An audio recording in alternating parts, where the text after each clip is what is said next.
इस कार्यक्रम को जॉयस मायर मिनिस्ट्रीज के मित्रों और भागीदारों द्वारा संभव बनाया गया है।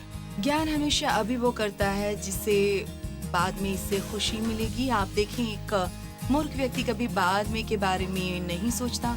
वो केवल वही चाहते हैं जो अभी अच्छा लगता है, लेकिन बाद में हमेशा अच्छा आता है।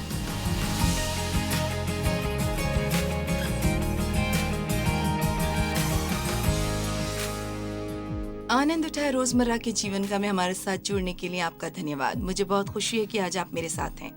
आप जानते हैं, मैंने अभी नीति वचन पर एक पुस्तक लिखी और नीति वचन पर लिखना बहुत दिलचस्प था। ये थोड़ा चुनौतीपूर्ण था क्योंकि नीति वचन के 31 अध्यायों में बहुत से विषयों को समाविष्ट किया गया है, लेकिन मैं आपको इसका थोड़ा सा ज्ञान देना चाहती हूँ कि ज्ञान कितना मूल्यवान है और मेरा विश्वास है ये वास्तव में आपकी मदद करेगा। सबसे पहले, ज्ञान क्या है? खैर, ज्ञान जानकारी का उचित उपयोग है। यदि आप इसे ठीक से लागू नहीं करते हैं तो ये कुछ भी जानने का कोई फायदा नहीं है। और मुझे लगता है जिस दिन और समय में हम रहते हैं वहाँ इतना अधिक ज्ञान है, या तथाकथित ज्ञान सब तरफ है। और दानियल में बाइबल में लिखा है, अंतिम समय में लोग ज्ञान की तलाश में इधर उधर भागेंगे। और मुझे लगता है कि ये कह सकते हैं कि ये आज का सच है। मेरा मतलब है, यदि आप इसके बारे में सोचिए, मेरा मतलब है यहाँ तक कि बाइबल का ज्ञान इतना ज़्यादा उपलब्ध है। मेरा मतलब है आप केवल कुछ ही दिनों में 10 अलग अलग विषयों पर शिक्षाएं देख सकते हैं। और इसलिए चिंता ये है कि हमारे पास इतनी ज़्यादा जानकारी है, लेकिन ज्ञान जानकारी को उचित रूप से लागू करना है। और इसलिए यदि हमारे पास जानकारी है और इसे हम अपने जीवन पर लागू नहीं कर रहे हैं तो इसका हमें कोई फायदा नहीं है।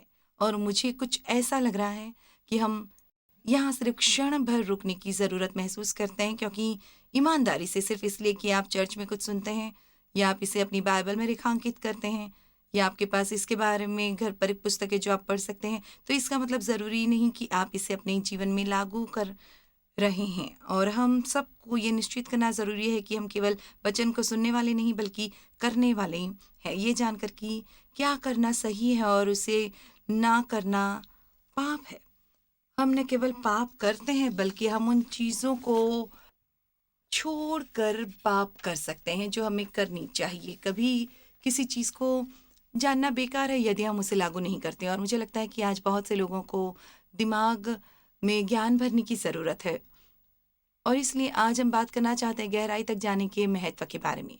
पौलुस ने कहा, मेरा निर्धारित उद्देश्य है कि मैं उसको और उसके मृत्युंजय को सामर्थ को जानूं, मृत्युंजय की सामर्थ को जानूं।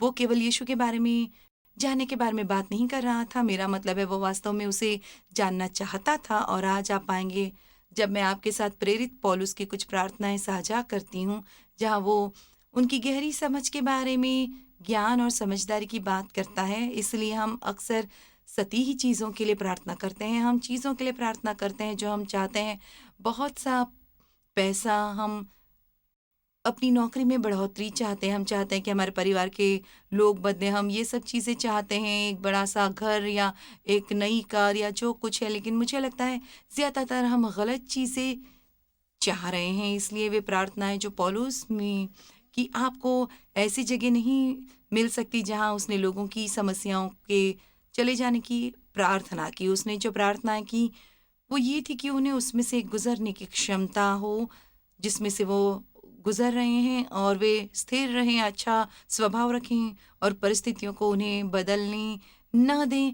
खैर, वाओ, ये पास अभी कोई प्रार्थना के लिए नहीं आया और कहा, चॉइस क्या आप मेरे लिए प्रार्थना करेंगी कि मैं इसमें से एक अच्छे रेवे के साथ गुजर सकूं। हर कोई हर उस चीज़ से पीछा छुड़ाना चाहता है जो उन्हें चोट पहुंचाती है। पौलुस ने भी उनके लिए ऐसी ही चीज़ों के लिए कभी प्रार्थना नहीं की जैसे कि भौतिक चीज़ें, लेकिन उसने हमेशा इन गहरी बातों के लिए प्रार्थना की जो कहीं ज़्यादा मूल्यवान है। आप देखें, नीति वचन हमसे वादा करता है कि यदि हम ज्ञान में चलते हैं तो बाकी सब कुछ जो हमें चाहिए इसके साथ आएंगी।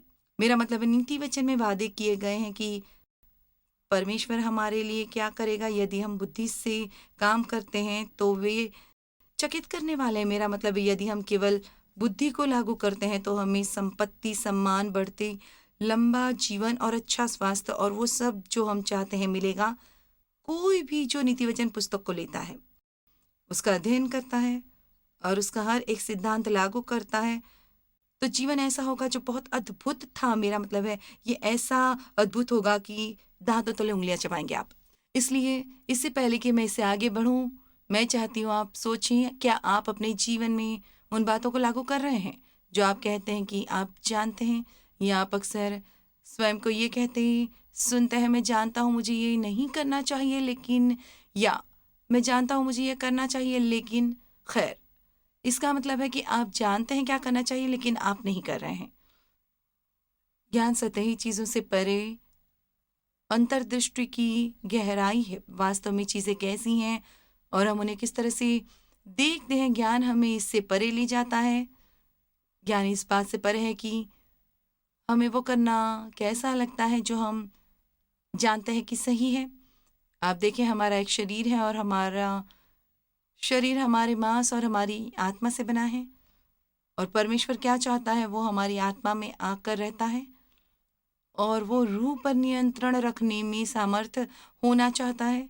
यदि आत्मा और रूह नियंत्रण में है तो शैतान पहले ही जीत चुका है। खैर, रूह मन है, इच्छा और भावनाएं हैं, और इसलिए अक्सर लोग इस पर आधारित रहते हैं कि वे क्या चाहते हैं, वे सोचते हैं और क्या महसूस करते हैं। मैं चाहती हूँ, मैं सोचती हूँ, मुझे लगता है, मैं चाहती हूँ, मैं सोचती हूँ, मुझे लगता है। लेकिन नीति वचन हमें बता रहा है कि हमें इन सब से परे जाने की ज़रूरत है। हम कैसा महसूस करते हैं, इससे हटकर जीने की ज़रूरत है। मेरा मतलब है हमारी भावनाएं असली हैं, और अब जानते हैं हमें कहने की ज़रूरत नहीं है कि हमारे पास वे नहीं हैं। हम स्वीकार कर सकते हैं कि हमारे पास वे हैं, लेकिन हम अपने निर्णयों को नियंत्रित करना नहीं सिखाते। हमारा मन हमारी कैसी परिस्थिति है, खैर मैं सोचती हूँ, मुझे लगता है, मैं सोचती हूँ, मुझे लगता है, लेकिन परमेश्वर का वचन क्या कहता है और यहाँ तक कि हम क्या चाहते हैं। खैर, ये चाहता और नहीं चाहना ये काफ़ी उलझन में डाल देता है। परमेश्वर ने हमें इसलिए नहीं बुलाया था कि हमारे पास वो सब कुछ हो जो हम चाहते हैं। उसने हमें उनकी मर्जी करने के लिए बुलाया है, और यदि हम करते हैं तो फिर अंततः हमें वो सब मिलेगा जो हम चाहते हैं। मैं आज जानना चाहती हूँ, आप परमेश्वर के साथ एक गहरा रिश्ता चाहते हैं या आप केवल अपने दिमाग का ज्ञान बांटना चाहते हैं। अपने जीवन में ऐसे लागू नहीं करनी चाहिए चीजें जैसे परमेश्वर चाहते हैं कि आप ना करें। ज्ञान में विवेक शामिल है, और ये विचार करने और सोचने के लिए भी मेरी पसंदीदा चीज है, और हम बाद में इसके बारे में बात करेंगे। लेकिन विवेक ऐसा कुछ नहीं है जो आपके सर से बाहर नहीं आता, ये बाहर आता है आपकी आत्मा से। और इसलिए यदि हम सीख सकते हैं कि गलत और सही में कैसे तय करना है और उसी के अनुसार जीना है, तो जीवन को बहुत बहुत बहुत बेहतर बनाने वाला है। लेकिन आप देखिए, गहराई में जाने में समय लगता है, और समस्या यह है कि हम बहुत जल्दी में हैं और हम अधीर हैं, और इसलिए यदि हमें ऐसा लगता है कि हम ये चाहते हैं, हम सिर्फ इसे पाना चाहते हैं, और यदि हम ज्ञान में चलने वाले हैं तो हमें वास्तव में तय करने और ठीक से समझने की ज़रूरत है। ज्ञान हमेशा बात के बारे में सोचता है। हकीकत में ज्ञान ही अलग अलग बहुत सी व्याख्याएं हैं जो सभी बहुत अच्छी हैं, लेकिन मेरी समय की एक छोटी सी व्याख्या है जो मुझे पसंद है। ज्ञान हमेशा अभी वो करता है जिससे बाद में इसे खुशी होगी। आप में से एक मूर्ख व्यक्ति कभी बाद में के बारे में नहीं सोचता है, लेकिन बाद में हमेशा आता है, लेकिन बाद में हमेशा आता है। और बाइबल में लिखा है, हम जो बोते हैं उसी के अनुसार काटते हैं। और इसलिए यदि हम खराब चीज़ या नाफरमानी के बीज बो रहे हैं, कुछ समय के लिए ऐसा लग सकता है जैसा आप इससे बच निकलते हैं, लेकिन अंत में हम उन्हें बीजों को काटेंगे जिन्हें हम जानते थे। यदि हम आज्ञाकारी हैं तो हम उन्हीं बीजों को काटेंगे, यदि हम नाफरमान हैं हम उन्हीं बीजों को काटेंगे। इब्रानियों अध्याय 12 में लिखा है, और वर्तमान में हर प्रकार की ताड़ना आनंद की नहीं पर शोक की बात दिखाई पड़ती है, तो भी जो उनको सहते सहते पक्के हो जाते हैं। आप जानते हैं, चलो ऐसा करते हैं कि कोई जो शारीरिक रूप से बढ़ेगा और उन्हें व्यायाम करने की ज़रूरत है और उन्हें वज़न कम करने की ज़रूरत है। खैर, कोई भूखा रहना पसंद नहीं करता, और यदि मैंने लंबे समय तक बहुत ज़्यादा खाया है और मैं वज़न घटाना चाहती हूँ, तो मुझे अपने खाने में वापस कटौती करनी चाहिए, और मैं कुछ समय के लिए भूखी रहूँगी और मुझे ये अच्छा नहीं लगेगा और ये आरामदेह नहीं होगा। लेकिन जब मैं 20 पाउंड हल्की हो जाती हूँ तो मुझे ये अच्छा लगने लगता है। नीति वचन अध्याय 1 वचन 7 में लिखा है, प्रभु के प्रति श्रद्धात्मक और आराधनापूर्ण भय ज्ञान की शुरुआत और सिद्धांत का पसंदीदा भाग है। यही शुरुआत और यही सार है, लेकिन बुद्धि और शिक्षा को मूठ ही लोग तुच्छ जानते हैं। कभी आप किसी ऐसे से टकराते हैं जो सब कुछ जानता है, आप उन्हें कुछ नहीं बता सकते, और यदि आप बताते भी हैं तो वे किसी चीज़ के बारे में अलग हो सकते हैं, तो इस सब पर वे नाराज़ हो जाते हैं। तो आप किसी मूर्ख व्यक्ति से टकराए हैं। बाइबल में लिखा है, क्योंकि वास्तव में एक बुद्धिमान व्यक्ति जो भूल सुधारना चाहता है, अब मुझे ये स्वीकार करना होगा कि कम से कम मैंने सीख लिया है कि जब मुझे सही किया जाता है तो परेशान नहीं होना चाहिए, लेकिन मैं अभी भी पसंद करती हूँ कि ऐसा ना हो। मुझे नहीं लगता है कि हम में से किसी को भी ये अच्छा लगता है जब कोई हमें बताता है कि हम गलत है, लेकिन ये महत्वपूर्ण है कि हम उनसे सुधर जाएं। प्रभु का भय, खैर ये क्या है? ये कुछ ऐसा नहीं है जिसके बारे में आप अक्सर बात करते हुए सुनते हैं। असल में मुझे लगता है हमें इसके बारे में ज़्यादा बातचीत सुनने की ज़रूरत है।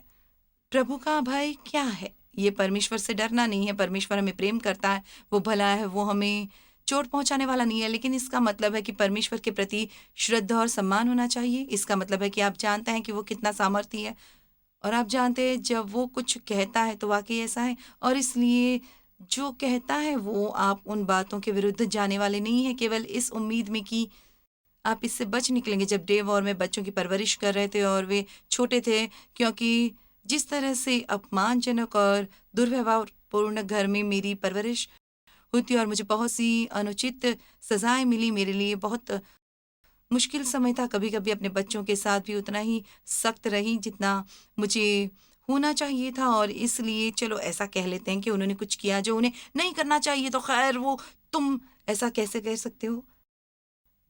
खैर शांत हो जाने के बाद मैं जानती थी कि ये मेरे लिए सज़ा होने वाली थी, उनके लिए नहीं, और इसलिए उनके लिए बातचीत से मेरे मन को बदलना आसान था। लेकिन मेरे पति डेव ऐसे नहीं थे। वो जिस तरह की भी सज़ा निर्धारित करने वाला होता उसके बारे में सोचता, और यदि उसने कह दिया तो वाकई ऐसा था, और बच्चे जानते थे कि यदि उसने कह दिया है तो वो होने वाला है, और इसलिए उनमें से मेरे मुकाबले डेव के प्रति अधिक सम्मानजनक भय था, और हमें भी परमेश्वर के प्रति सम्मानजनक भय रखने की ज़रूरत है। यह ऐसा कुछ है जो वास्तव में लोगों में से गायब हो जाता है। आज दुनिया लोगों से भरी पड़ी है जो अपने आप को ईसाई कहते हैं, जो सोचते हैं कि वे चीज़ें हो सकती हैं, वे कर सकते हैं, हम ये कर लेंगे, हम वो कर लेंगे, और वो परमेश्वर से डरते नहीं। परमेश्वर खुद को बदलने वाले नहीं है, आपको खुद को बदलने की ज़रूरत है।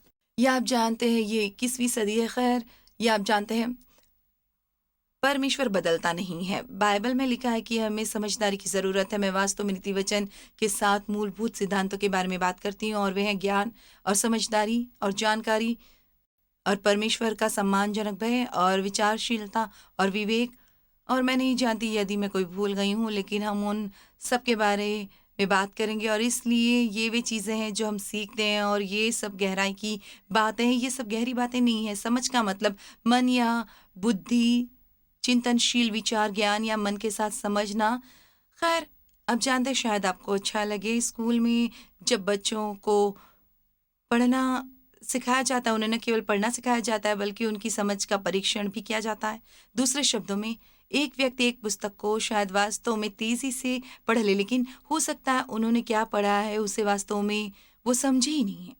और मुझे लगता है समय आने पर जितना ज़्यादा आप किसी चीज़ पर विचार करते हैं उतना ज़्यादा आप उसे समझते हैं। मरकुस अध्याय 4 में लिखा है, जिस विचार और अध्ययन के नाप से वो सच्चाई को सुनते हैं तुम देते हो, गुण और ज्ञान का उसी नाप से तुम्हारे लिए भी नापा जाएगा। तो मुझे आपसे एक प्रश्न पूछने थे, जब आप चर्च में होते हैं तो क्या आप कभी नोट लेते हैं, या शायद संदेश की रिकॉर्ड की हुई कॉपी लेते हैं, या फिर वास्तव में उस संदेश को अगले सप्ताह शायद आप अपनी निजी बाइबल स्टडी में उसके बारे में अध्ययन करने में समय बिताते हैं, वचनों पर नज़र डालना, उन पर विचार करना और प्रार्थना करना। मुझे लगता है मेरा यही मतलब है जब मैं कहती हूँ हमारे पास ये सब जानकारी है, लेकिन वास्तव में हमारे पास ज्ञान कितना है? कितने लोग चर्च जाते हैं? और शायद आप जानते हैं, चलो ऐसा कहते हैं कि आप चर्च गए थे और उस सप्ताह नहीं जा सकी थी, और मैंने आपसे कहा खैर आज चर्च कैसा रहा? ओ बहुत अच्छा था, संदेश बहुत अच्छा था, खैर पास्टर का उपदेश और कभी-कभी आपके चर्च से निकलने के 1 घंटे बाद आपको ये भी याद नहीं कि उपदेश किस बारे में था। खैर इसका मतलब है कि आप एक सतही स्तर पर ध्यान दे रहे थे, न कि उस स्तर पर जहाँ आपको भीतर जाने की ज़रूरत थी। वास्तव में मुझे लगता है हमारे लिए आज ये बहुत ज़्यादा उपलब्ध है और हम केवल एक विषय से दूसरे विषय पर जाते हैं और कभी किसी एक पर लंबे समय तक टिकते नहीं हैं। वास्तव में हमारे जीवन का रहस्योद्घाटन बने मुझे सख्त ज़रूरत है मेरे लिए परमेश्वर के बिना शर्त प्रेम के रहस्योद्घाटन की, और मैं आपको बता सकती हूँ मैंने केवल बाइबल के एक ही शास्त्र वचन को सुन के इसे प्राप्त नहीं किया। मुझे परमेश्वर के प्रेम का अध्ययन करना पड़ा 1 वर्ष तक, इससे पहले कि वास्तव में ये मेरे लिए एक वास्तविकता बनता। और अब मैं जानती हूँ कि परमेश्वर मुझसे प्रेम करता है, और जब मुझे जीवन में समस्या होती है वो कभी मुझे अकेले नहीं छोड़ता।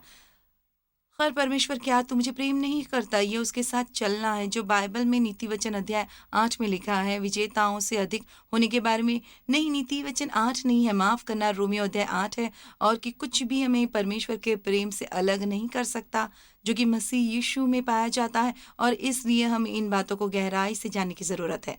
मैं जानती हूँ कि परमेश्वर हर समय मेरे साथ है, चाहे मैं उसकी उपस्थिति को महसूस कर सकती हूँ या मैं उसकी उपस्थिति महसूस नहीं कर सकती, या ऐसा लगता है वो यहाँ है। लेकिन मैंने इसका लंबे समय तक अध्ययन किया है। पौलुस की प्रार्थनाओं में उन सब को शब्दशः पढ़ने वाली नहीं हूँ, लेकिन मैं आपको इनका अध्ययन करने की सलाह दूंगी क्योंकि ये बहुत ही दिलचस्प है। ये इफिसियो अध्याय 3, फिलिपियो अध्याय 1, कुलुस्सी अध्याय 1 और थिस्सलुनीकियों की दूसरी पत्री अध्याय 1 में है। लेकिन हम केवल इफिसियों अध्याय 1 को लेते हैं। वो कहता है, क्योंकि मैं हमेशा प्रार्थना करता हूँ कि हमारे प्रभु मसीह का परमेश्वर जो महिमा का पिता है अब सुने तुम्हें अपनी पहचान में ज्ञान और प्रकाश, रहस्य और गुप्त अंतर्दृष्टि की गहरी और अंतरंग आत्मा दे। आप जानते हैं, कोई कह सकता है ओ मैं जॉयस मार को जानता हूँ। खैर जैसा डेव मुझे जानता है आप मुझे नहीं जानते, और देव मुझे वैसा नहीं जानते जैसा परमेश्वर मुझे जानता है। मैं भी अपने को वैसा नहीं जानती जैसा परमेश्वर जानता है। तो जानकारी के स्तर हैं, समझदारी के स्तर हैं, और पौलुस की तरह हमें हमेशा गहराई में जाने की इच्छा रखने की ज़रूरत है। मेरा निश्चय उद्देश्य उसे और उसकी मृत्युंजय की सामर्थ को और उसके साथ दुखों में सहभागी होने के मर्म को जानूं, कि मैं किसी भी रीति से मरे हुओं में से जी उठने के पद तक पहुंचूं। उसने कहा, और तुम्हारे मन की आंखें ज्योतिर्मय हो कि तुम जान लो कि उसके बुलाने में कैसी आशा होती है और पवित्र लोगों में उनकी मिरास की महिमा का कैसा है, और उसकी सामर्थ्य हमारी ओर जो विश्वास करते हैं कितनी महान है। यदि हम वास्तव में समझते हैं कि परमेश्वर कितना सामर्थ्यवान है और उसकी सामर्थ हम में है और हमें उपलब्ध है, तो हमारे जीवन में इतनी ज़्यादा भय नहीं होते जो हमारे हैं। और फिर इफिसियों अध्याय 3 में वो परमेश्वर के प्रेम की गहराई की समझ के समान रूप से होने के बारे में बहुत बातें कहता है। वो कहता है, मैं प्रार्थना करता हूँ कि तुम प्रेम में गहरी जड़ पकड़ो और प्रेम में सुरक्षित नींव डालो। और याद रखो, जब आप किसी चीज़ की गहराई में जाने वाले हैं तो इसमें समय लगता है। ये कुछ ऐसा नहीं है जिसके लिए आप बेसब्र हो सकते हैं। ये किसी चीज़ के साथ जुड़ना और उसके साथ समय लगाना है। मैं प्रार्थना करती हूँ कि आप वास्तव में परमेश्वर के प्रेम की ऊंचाई, गहराई, लंबाई और चौड़ाई का अनुभव के द्वारा समझें। और मैं पौलुस की इन सभी प्रार्थनाओं पर और उन चीज़ों पर जिसके बारे में वो बात कर रहा है जारी रख सकती हूँ। उसने कहा, और मैं ये प्रार्थना करता हूँ कि तुम्हारा प्रेम, ज्ञान और सब प्रकार के विवेक सहित और भी बढ़ता जाए, हर एक जो घर में है या अभी आप जहाँ कहीं भी हैं, कहीं गहराई से देखो। परमेश्वर चाहता है कि हम और गहराई में जाएं। ठीक है, लूका अध्याय 5 में एक अच्छी कहानी, पहले 7 वचन। जब भीड़ उस पर गिरी पड़ती थी और परमेश्वर का वचन सुनती थी, और वो गन्नेसरत की झील, गलील का समुद्र के किनारे खड़ा था, तो ऐसा हुआ कि उसने झील के किनारे 2 नावें लगी हुई देखी और मछुए उन पर से उतर कर जाल धो रहे थे। वे मछलियां पकड़ रहे थे। उनका काम खत्म हो गया था और वे सब कुछ साफ कर रहे थे। उन नावों में से एक पर जो शमूएल पतरस की थी चढ़कर उसने उससे विनती की कि किनारे से थोड़ा हटा लें, चलें। तब वो बैठकर लोगों को नाव पर से उपदेश देने लगा। जब वो बातें कर चुका तो शमूएल ने कहा, गहरे में ले चल और मछलियां पकड़ने के लिए अपने जाल डालो। खैर आप देखिए कि पूरी रात मछलियां पकड़ते रहे थे और कुछ नहीं पकड़ा था। आप जानते, मैं भी ऐसा ही महसूस किया करती थी। मुझे ऐसा लगता था जैसे मैं पूरा समय सभी ईसाइयत के सिद्धांतों में डाल रही थी और फिर भी चीज़ें वास्तव में मेरे जीवन में काम नहीं कर रही थी। खैर ऐसा है कि मैं सतह पर जी रही थी। मुझे ज़्यादा चिंता थी आर्थिक वृद्धि की, एक नया कोट पाने की और एक नया घर लेने के बारे में। और आप जानते हैं, मत्ती अध्याय 6 में बाइबल में लिखा है, यदि तुम ढूंढते हो, और ये ऐसा है कि इसके लिए दूसरा शब्द है कि यदि तुम अपने पूरे दिल से करते हो, यदि पहले तुम परमेश्वर के राज्य और धर्म की खोज करो, तो ये सब वस्तुएं भी तुम्हें मिल जाएंगी। इसलिए यदि हम सही चीजें खोजते हैं तो हमें उसके साथ दूसरी चीजें भी मिल जाएंगी। तो उसने उनसे कहा, गहरे में ले चल और मछलियां पकड़ने के लिए अपने जाल डालो। शमूएल ने उसको उत्तर दिया कि हे स्वामी, हमने सारी रात मेहनत की और कुछ न पकड़ा, हम थक गए हैं। मुझे अच्छा लगता है तो भी तेरे कहने से जाल डालूंगा। आप देखें, आज मैं इसी के बारे में बात कर रही हूँ। इससे फर्क नहीं पड़ता कि मुझे कैसा लग रहा है। यदि परमेश्वर अपने वचन में कहता है कि ये करो या वो ना करो, तो मुझे इसके वचन के मुताबिक जीना है, न कि इससे कि मुझे कैसा लगता है और मुझे वास्तव में जो कहा वो अच्छा लगता है। देख, हम ये नहीं करना चाहते, हमें नहीं लगता कि ये काम करने वाला है, हम थके हुए हैं, हम थक के चूर हो गए हैं, लेकिन यदि तो ऐसा करने को कहता है हम करेंगे।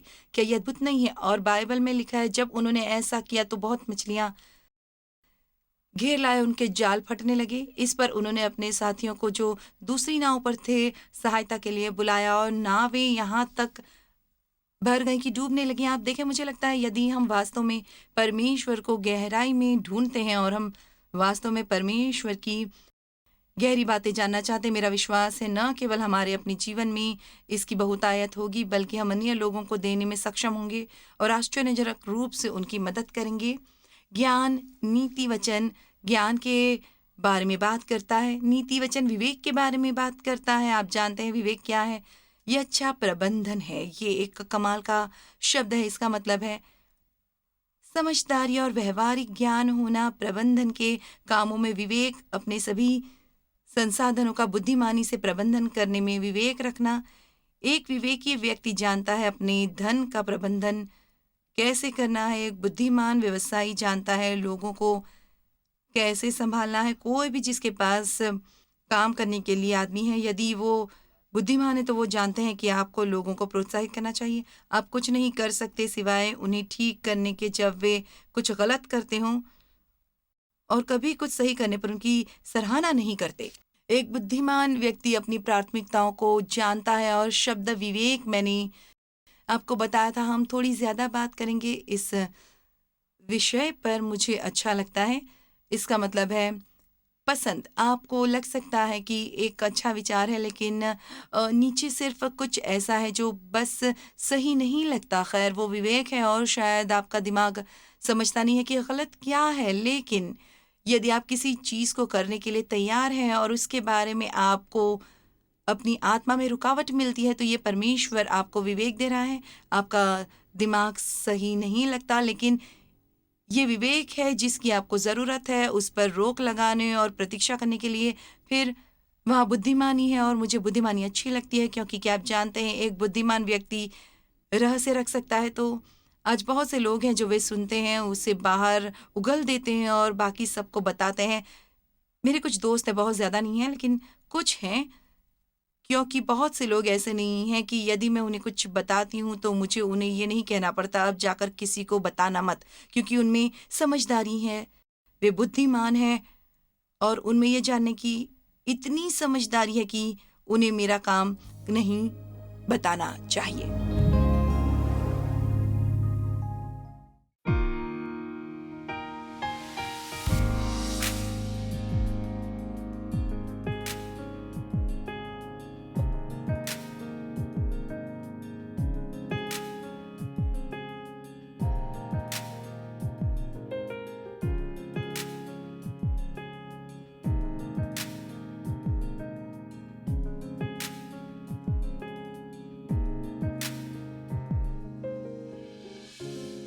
इस कार्यक्रम को जॉयस मायर मिनिस्ट्रीज के मित्रों और भागीदारों द्वारा संभव बनाया गया है।